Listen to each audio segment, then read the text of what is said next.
नमस्कार मित्रों, मैं पंडित चंद्रेश कौशिक। हमारी सीरीज चल रही है एपिसोड नंबर 22 की, जिसमें हम बात कर रहे हैं भृगु संहिता की। भृगु संहिता के अंतर्गत आज हम बात करने जा रहे हैं सिंगलन के द्वादश भाव में केतु स्थित हो तो उसके क्या फलादेश होंगे। इससे पूर्व की सीरीज में हम राहु की चर्चा कर चुके हैं। राहु और केतु के सिद्धांतों की हमने विस्तार से चर्चा करी। तो इस वाली सीरीज में हम सिद्धांतों की बात नहीं कर रहे हैं, केवल और केवल हम फलादेशों पर ही चर्चा कर रहे हैं। देखिए, राहु और केतु 3 प्रकार से अपने फलों को प्रदान कर सकते हैं। पहली बात तो ये, जिस भाव में स्थित होते हैं उस भाव के अनुसार अपने फलों को प्रदान करते हैं। दूसरा, जिस राशि पर स्थित होते हैं उस राशि के अनुसार अपने फलों को प्रदान करते हैं। तीसरा, जिस ग्रह के साथ स्थित हो जाते हैं उसके अनुसार भी अपने फलों को प्रदान किया करते हैं। चलिए एक एक करके बात कर लेते हैं।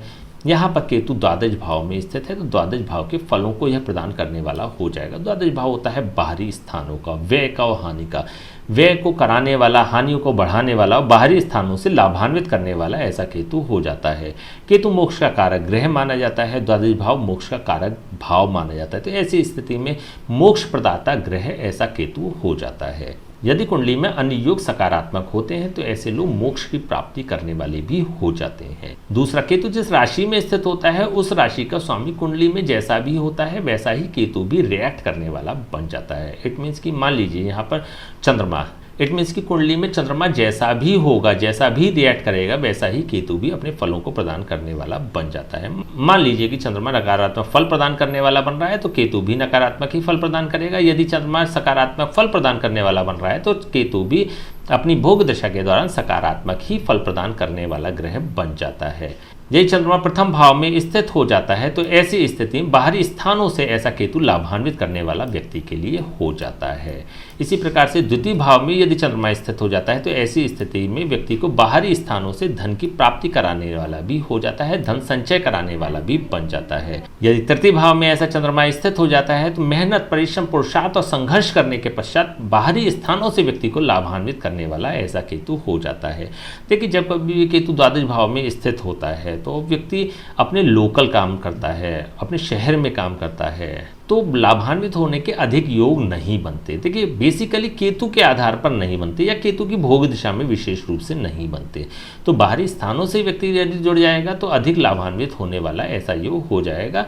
अपने जीवन में उच्च उपलब्धियों को प्राप्त करने वाला ऐसा योग बन जाता है। ऐसे लोग हो जाते हैं। यदि चतुर्भाव में ऐसा चंद्रमा स्थित हो जाता है और नीच का होकर स्थित हो जाता है तो केतु भी अपनी भोग दिशा के दौरान विध्वंसकारी परिणाम व्यक्ति को प्रदान कर देने वाला बन जाता है। सांसारिक भोगों के सापेक्ष व्यक्ति को नकारात्मक फल प्रदान कर देने वाला बन जाता है। वाहन, भूमि और भवन का नुकसान करा देने वाला या फिर क्षय करा देने वाला भी ये बन जाता है। इसी के साथ माता के स्वास्थ्य को भी पीड़ित कर देने वाला ऐसा केतु अपनी भोग दशा के दौरान हो जाएगा। यदि पंचम भाव में ऐसा चंद्रमा स्थित हो जाता है तो व्यक्ति को बाहरी स्थानों पर मान, सम्मान और प्रतिष्ठा प्रदान कर देने वाला भी हो जाएगा। यदि षष्ठम भाव में ऐसा चंद्रमा स्थित हो जाता है तो ऐसी स्थिति में केतु भी अपनी भोग दशा के दौरान रोग, ऋण और शत्रुओं से व्यक्ति को ग्रसित कर देने वाला बन जाता है। रोग, ऋण और शत्रुओं से पीड़ित कर देने वाला भी बन जाता है।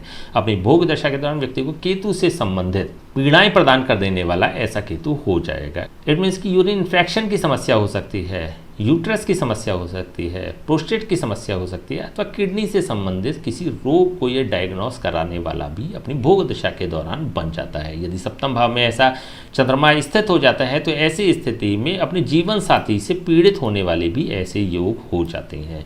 अपने जीवन साथी से पीड़ित कराने वाला भी ऐसा केतु बन जाएगा। और इसी के साथ केतु की भोग दशा के दौरान ऐसे लोगों का विवाह भी हो सकता है। तो इस प्रकार की संभावनाओं को यह प्रदर्शित कर देने वाला बन जाता है। यदि अष्टम भाव में ऐसा चंद्रमा स्थित हो जाता है तो ऐसी स्थिति में केतु अपनी भोग दशा के दौरान व्यक्ति को दुख, विपत्ति और परेशानियां प्रदान कर देने वाला हो जाता है, डिप्रेशन प्रदान कर देने वाला भी बन जाता है। यदि नवम भाव में ऐसा चंद्रमा स्थित हो जाता है तो व्यक्ति को भाग्यशाली बना देने वाला केतु अपनी भोग दशा के दौरान हो जाएगा। बाहरी स्थानों से विशेष रूप से ऐसे लोग भाग्यशाली बन जाते हैं, उच्च सफलता को प्राप्त करने वाले भी हो जाते हैं। यदि दशम भाव में ऐसा चंद्रमा उच्च का होकर स्थित हो जाता है तो प्रोफेशनल लाइफ में ऐसे लोग कमाल का प्रदर्शन करने वाले भी हो जाते हैं। विशेष रूप से विदेशी भाषा, विदेशी करेंसी, विदेशी लोग अथवा विदेशी कंपनी से जुड़कर ऐसे लोग उच्च प्रदर्शन करने वाले भी बन जाते हैं। यदि एकादश भाव में ऐसा चंद्रमा स्थित हो जाता है तो बाहरी स्थानों से व्यक्ति को लाभान्वित करने वाला भी ऐसा योग हो जाता है। यदि द्वादश भाव में स्वग्रही होकर केतु के साथ चंद्रमा स्थित हो जाता है तो यहाँ पर व्यक्ति को डिप्रेशन प्रदान कर देने वाला हो जाता है। स्ट्रेस, टेंशन, एंजाइटी प्रदान कर देने वाला हो जाता है। इसी के साथ बाहरी स्थानों से भी व्यक्ति को लाभान्वित करने वाला हो जाता है और बाहरी स्थानों पर मूव करने के भी योग बना देने वाला हो जाएगा। ऐसे लोगों को केतु की भोग दशा के दौरान अपने शहर से बाहर पलायन भी करना पड़ सकता है। चलिए अब इसकी तीसरी अवस्था पर आ जाते हैं। केतु के साथ यहाँ पर कोई अन्य ग्रह युति संबंध बनाकर बैठ जाता है तो फिर किस प्रकार के परिणाम होंगे। मान लीजिए सूर्य ही बैठ जाता है तो सूर्य यहाँ पर लग्नेश होकर जब कभी द्वादश भाव में स्थित हो जाएगा तो ऐसे लोगों को बाहरी स्थानों से लाभान्वित करने वाला ऐसा केतु हो जाता है। ऐसे लोग बाहर की तरफ मूव भी कर सकते हैं अथवा अपने स्थान पर रहकर ही बाहरी स्थानों से जुड़कर उच्च उपलब्धियों को प्राप्त करने वाले भी हो जाते हैं। ऐसे लोगों की इम्यूनिटी को डाउन कर देने वाला, विटैलिटी को डाउन कर देने वाला भी ऐसा केतु अपनी भोग दशा के दौरान हो जाएगा।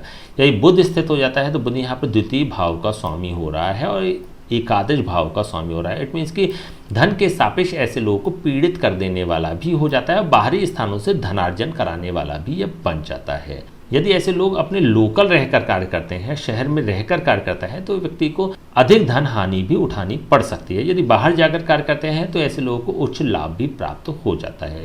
यदि तृतीय भाव का स्वामी और दशम भाव का स्वामी इट मीन्स कि शुक्र स्थित हो जाता है तो अधिक मेहनत, परिश्रम, पुरुषार्थ और संघर्ष करने के पश्चात ऐसे लोग प्रोफेशनल लाइफ में उच्च प्रदर्शन करने वाले भी हो जाएंगे। यदि मंगल स्थित हो जाता है तो मंगल यहाँ पर योग कारक हो रहा है, बेसिकली राजयोग कारक ग्रह बन रहा है और राजयोग कारक ग्रह जब 6, 8 और 12 भाव में स्थित हो जाता है तो उसका राजयोग भंग हो जाता है। तो यहाँ पर मंगल का राजयोग भंग हो जाएगा और केतु के साथ जब ये द्वादश भाव में स्थित हो जाएगा तो ऐसी स्थिति में भाग्य हानि कराने वाला भी हो जाता है और चतुर्थ भाव इट मीन्स की सुख की हानि करने वाला भी हो जाता है। यदि शनि की हम बात करें तो शनि यहाँ पर षष्ठम भाव का स्वामी हो रहा है, सप्तम भाव का स्वामी हो रहा है। तो सप्तम भाव के सापेक्ष जब कभी ये द्वादश भाव पर स्थित हो जाता है व्यक्ति को विवाह, जीवन साथी और दाम्पत्य सुख के सापेक्ष को पीड़ित कर लेने वाला भी हो जाता है और इसी के साथ रोग, ऋण और शत्रुओं की हानि करने वाला भी बन जाता है। यहाँ पर एक प्लस और एक माइनस, इट मीन्स कि पॉजिटिव फल भी प्राप्त होते हैं और नेगेटिव फल भी प्राप्त होते हैं। सप्तम भाव के सापेक्ष नेगेटिव फल प्राप्त होंगे और षष्ठम भाव के सापेक्ष पॉजिटिव फल प्राप्त हो जाते हैं।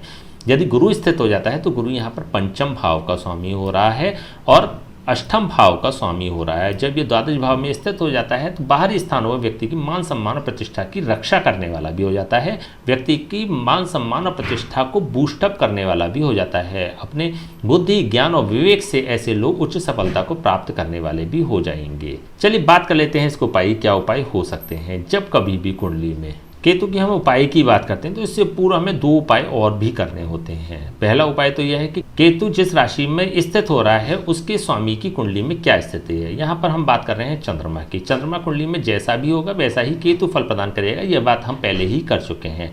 इट मीन्स कि अपनी भोग दशा के दौरान केतु चंद्रमा के अनुसार फल प्रदान करने वाला हो जाता है। तो चंद्रमा की स्थिति का आपको विश्लेषण कर लेना चाहिए। चंद्रमा पर हमने 144 वीडियो तैयार किए हैं। सिंगलन के विभिन्न भावों में चंद्रमा की स्थिति पर भी हमने 12 वीडियो तैयार किए हैं। तो आप उनमें वाली वीडियो को देखिएगा, उसका विश्लेषण कीजिएगा। हमारी प्ले लिस्ट में जाकर आप संबंधित वीडियो को देख सकते हैं। उसके अंत में आपको उपाय भी मिल जाएगा, उस उपाय को आप कर सकते हैं। तत्पश्चात आपको यह देखना होगा कि केतु के साथ यहाँ पर कोई अन्य ग्रह युतिवत संबंध बनाकर तो नहीं बैठा है। यदि कोई अन्य ग्रह युति संबंध बनाकर बैठा हुआ है तो फिर आपको उसके भी उपाय करने होंगे। बेसिकली सूर्य से लेकर राहु तक प्रत्येक ग्रह पर हम 144 वीडियो तैयार करके आप तक पहुंचा चुके हैं। हमारी प्ले लिस्ट में जाकर आप संबंधित वीडियो को देखिएगा, उसका विश्लेषण कीजिएगा, आवश्यकता होने पर उसका उपाय भी कर लें। इन दोनों ही उपायों को करने के पश्चात आपको केतु का उपाय करना होगा। केतु के लिए बुधवार से प्रारंभ करें, अपनी थाली में से एक रोटी निकालकर अलग रख दें, भोजन करने के पश्चात वह कुत्ते को प्रदान कर दें। यदि आप ऐसा लगातार करते हैं तो फिर केतु आपके लिए सकारात्मक फलों को प्रदान कर देने वाला ग्रह बन जाएगा। ठीक है, तो चलिए आज हमने बात करी सिंह लग्न के द्वादश भाव में केतु स्थित हो तो उसके क्या फलादेश होंगे। नेक्स्ट वीडियो में बात करेंगे कन्या लग्न के प्रथम भाव में यदि केतु स्थित हो तो उसके क्या फलादेश होंगे। तब तक के लिए हमें आगे दीजिए, नमस्कार।